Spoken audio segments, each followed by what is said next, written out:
Hello friends, स्वागत है आप सभी का मेरे यूट्यूब चैनल पर। और आज की एक कहानी बहुत अनोखी है। सो फ्रेंड्स, कहानी को पूरा सुने।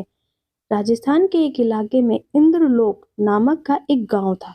इस गांव का नाम इंद्रलोक इसलिए पड़ा था क्योंकि यहाँ रहने वाले लोग पानी के लिए बारिश पर निर्भर करते थे। और इन सब का मानना था कि बारिश इंद्र देवता करते हैं। इसीलिए ये लोग साल में एक बार इंद्र देवता के लिए बहुत बड़ा हवन करते हैं। मनोज कहता है, हमारा गांव रेगिस्तान में भी होकर कितना अच्छा है ना। माया कहती है, हाँ, हमारे गांव पर इंद्र देवता की कृपा है। नहीं तो रेगिस्तान में इतना खुशहाल गांव मैंने आज तक ना कभी देखा है और ना कभी सुना है। मनोज कहता है, हाँ हाँ, ये तो है। इस गांव पर इंद्र देवता की कृपा है और उनके आशीर्वाद से ही यहाँ पर समय समय पर बारिश होती है, जिससे इस सूखे रेगिस्तान में भी पानी की कमी नहीं होती। माया कहती है, इसी हफ्ते इंद्र देवता के लिए एक बड़ा हवन होने वाला है। हमें अभी से ही तैयारियों में लग जाना चाहिए। मनोज कहता है, हाँ हाँ, सही कह रही हो।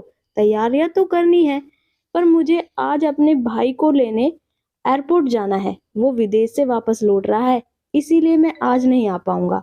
माया कहती है, कोई बात नहीं, तुम अपने भैया को लेने जाओ और मैं यहाँ सब संभाल लूंगी। मनोज अपने बड़े भाई को लेने एयरपोर्ट पर निकल जाता है और माया हवन की तैयारी में लग जाती है। मनोज कुछ समय के बाद अपने बड़े भाई को लेकर एयरपोर्ट से घर आ जाता है। महेश गांव में आकर बहुत खुश है। उसे यहाँ पर ताजी हवा, ताजा पानी और खुले आसमान के नीचे जीने में बहुत आनंद आ रहा था। तभी महेश कहता है, अरे वाह, मेरे गांव तो बहुत खूबसूरत है। मैं तो सालों से विदेश में घुट घुट कर मर रहा था। मनोज, क्या भैया, आपको विदेश में रहना पसंद नहीं था क्या? महेश कहता है, अरे नहीं नहीं, ऐसी बात नहीं है। पर वहां पर खुला आसमान नहीं देखने को मिलता और पानी तो बोतलों में मिलता है और शहर में शुद्ध हवा कहाँ मिलती है। और यहाँ पर तो कुओं का पानी पीने में कितना आनंद आता है। मनोज कहता है, हाँ, ये बात तो है। हमारे गांव से सुंदर तो मैंने कोई और जगह देखी ही नहीं है। महेश कहता, हाँ भाई, अब तो मुझे भी ऐसा ही लगने लगा है। मेरा तो गांव से जाने का मन ही नहीं कर रहा है। महेश और मनोज दोनों आपस में बात कर ही रहे थे, तभी वहां पर माया आती है। माया कहती है, नमस्ते भैया। महेश कहता है, नमस्ते, कैसी हो माया तुम? माया कहती है, मैं ठीक हूँ, आप कैसे हैं? मैं भी ठीक हूँ, और यहाँ पर आकर तो और भी ज्यादा ठीक हो गया हूँ। माया के हाथ में एक थैला था जिस पर हवन की सामग्री थी। महेश कहता है, अरे माया, ये तुम्हारे हाथ में क्या है? माया कहती, भैया, हमारे गांव में हर साल इंद्र देवता के लिए एक बहुत बड़ा हवन किया जाता है और इस बार भी वह वक्त नजदीक आ चुका है, इसीलिए उसकी तैयारियां कर रही हूँ। माया की ये बात सुनकर महेश सोच में पड़ जाता है। महेश, इंद्र देवता के लिए हवन मतलब? माया कहती है, आपको तो पता ही है, हमारे गांव का नाम इंद्रलोक है। यहाँ पर इंद्र देवता की बड़ी कृपा है। उसके आशीर्वाद से ही यहाँ पर समय समय पर बारिश होती है और जिससे पानी की कमी नहीं होती। महेश कहता है, अरे ये सब मनगढ़ंत कहानियां हैं। क्या तुम भी आजकल के जमाने में पढ़ी लिखी होकर इस अंधविश्वास पर विश्वास कर रही हो? माया कहती, ऐसी बात नहीं है भैया, गांव के सभी लोगों को ऐसा ही मानना है और ये प्रथा आज से नहीं बल्कि कई सालों से चली आ रही है। आप भी हवन में जरूर आइएगा। महेश, यहाँ पर यह हवन होगा कहाँ? माया कहती है, आपके खेत में, जहाँ पर इंद्र देवता का एक छोटा सा मंदिर है, वहीं पर हमेशा हवन होता है। महेश कहता है, अरे मनोज, क्या तुम मुझे वो मंदिर दिखा सकते हो? मनोज कहता है, हाँ हाँ भैया, चलिए। मनोज अपने बड़े भाई महेश को खेत की ओर लेकर जाता है जहाँ पर इंद्र देवता का मंदिर है। खेत में पहुंचकर महेश मंदिर को घूरने लगता है। महेश, अच्छा, तो सारे अंधविश्वास की जड़ ये मंदिर है। महेश आगे बढ़ता है और देवता के मंदिर को अपने हाथों से तोड़ देता है। महेश को ऐसा करते देख मनोज घबरा जाता है और मनोज कहता है, ये क्या कर रहे हैं आप भैया? महेश, अरे अंधविश्वास की जड़ को मिटा रहा हूँ। देखते ही देखते मंदिर तहस नहस हो गया और सारा बिखर चुका था। आसमान से इंद्र देवता देख रहे थे। महेश ने उनका मंदिर तोड़ दिया था और वह बहुत क्रोधित हो गए और आसमान में बादलों की ओर देखते हैं, जिससे बादल गरजने की आवाज शुरू हो जाती है।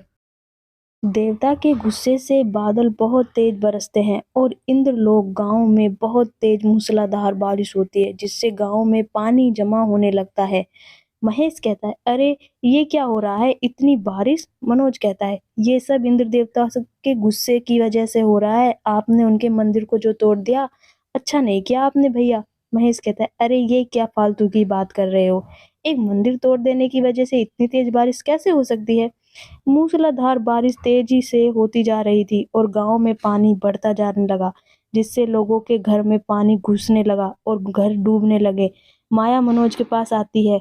मनोज, अरे ये गांव में इतनी तेज बारिश कैसे हो रही है। तभी मनोज कहता है, ये सब महेश भैया की वजह से है, उन्होंने ही इंद्र देवता के मंदिर को तोड़ दिया है। देखो, मैं देवता की मूर्ति उठा लाया हूँ। माया, ये तो महेश भैया ने हाथों से बहुत बड़ा पाप हो गया है, हमें जल्दी से जल्दी कुछ करना होगा, नहीं तो पूरा गांव बाढ़ की चपेट में आ जाएगा, सब कुछ तबाह हो जाएगा। माया और मनोज दोनों पुराने मंदिर वाले खेत में जाते हैं और मंदिर के स्थान पर देवता की मूर्ति को रखकर प्रार्थना करने लगते हैं। माया कहती है, देव हे इंद्र देवता, हमें माफ कर दीजिए, महेश भैया की गलती की सजा पूरे गांव को भुगतनी पड़ रही है। मनोज कहता है, हे इंद्र देवता, मैं महेश भैया की ओर से माफी मांगता हूँ, वे बचपन से ही शहर में पले बड़े हैं, उन्हें गांव की यह हवन प्रथा एक अंधविश्वास लग रही है, उन्हें माफ कर दीजिए, हम फिर से आपका मंदिर बनवा देंगे। माया, मैं एक मिस्त्री को जानती हूँ। मनोज, ठीक है, जल्दी से मिस्त्री को बुला कर लाओ और मंदिर बनवाओ। माया जाती है और मिस्त्री को बुलाकर लाती है। मिस्त्री आता है और पुराने मंदिर की जगह से फिर से ईंट जोड़ने लगता है और मंदिर बनने लगता है। जैसे जैसे मंदिर बनता है, बारिश कम होती जाती है। मंदिर बनता हुआ देखकर महेश वहां आ जाता है। महेश कहता है, अरे ये मंदिर बन रहा है, वैसे वैसे बारिश भी कम होती जा रही है। मुझसे बहुत बड़ी गलती हो गई है, मैंने इंद्र देवता का अपमान किया है और बहुत बड़ा पाप किया है, अब मैं ही इसका पश्चाताप करूंगा। मंदिर बनने के बाद महेश अपने हाथों से इंद्र देवता की मूर्ति को अपने स्थान पर स्थापित करता है और हाथ जोड़कर प्रार्थना करता है। महेश, हे इंद्र देवता, मुझे माफ कर दो, हमारे गांव में बाढ़ से बचा लीजिए। महेश को ऊपर से इंद्र देवता देखते रहते हैं, जिससे वह प्रसन्न हो जाते हैं और बारिश रोक देते हैं और बाढ़ का पानी भी धीरे धीरे कम हो जाता है और गांव पहले जैसा हो जाता है। महेश जोर जोर से इंद्र देवता की जय जयकार करता है और गांव फिर से खुशहाल हो जाता है। वीडियो अच्छी लगी हो तो प्लीज लाइक शेयर सब्सक्राइब करना ना भूलें।